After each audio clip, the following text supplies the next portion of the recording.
Open the Books Oversight Report, National Foundation, and the Arts and Humanities. Now, this group always gets picked on. I mean, conservative Republicans have said for years they're going to zero it out. They never do. The other group that's not in here is the Corporation for Public Broadcasting. They always say they're going to zero that out. They never do. But you have a study here. You want to give us an overview? Or? Yes, I think that, the National Endowment of the Arts has been, from the right, it's always been kind of a litmus test. We tried to use federal grant information to elevate the debate. So I think the public, I think it's pretty well known, they would support arts grants as long as it goes to folks that are, quote, the starving artists. Those people that have great ideas, great talent, but they just don't have financial backing. So we fact-checked that premise to see where the grants were going, and here's what we found. We found that 80 cents on every dollar of nonprofit grant making flowed to an organization that had assets over $1 million.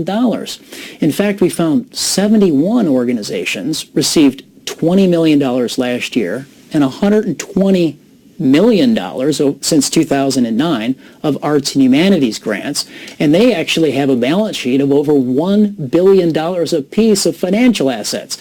It's organizations like the Met, the Metropolitan Museum of Art in New York City, and they've got Fashion's Biggest Night with the red carpet with Madonna and Alex Rodriguez A-Rod, and they can raise hundreds of millions of dollars.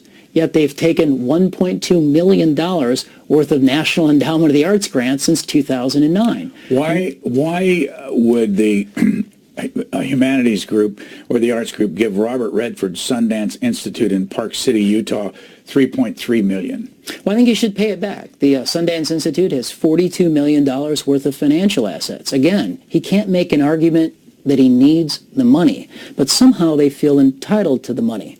So Robert Redford actually put a letter out this spring up on the Sundance website advocating for increased funding for the arts, and he touted the fact that the National Endowment of the Arts gave the Institute, when they started, $25,000. What he failed to disclose was, the myriad of federal agencies and the millions of dollars that has flowed into his institute. Even under Secretary of State Hillary Clinton in 2010, she sent $5,000 from the Secretary of State to the Sundance Institute.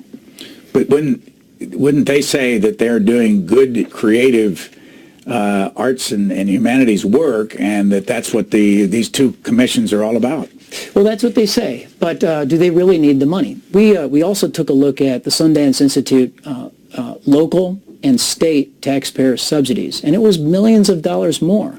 Now, the Sundance Institute, to be fair, they'll make an economic argument that their festival every single year creates lots of jobs and brings lots of economic activity to Utah.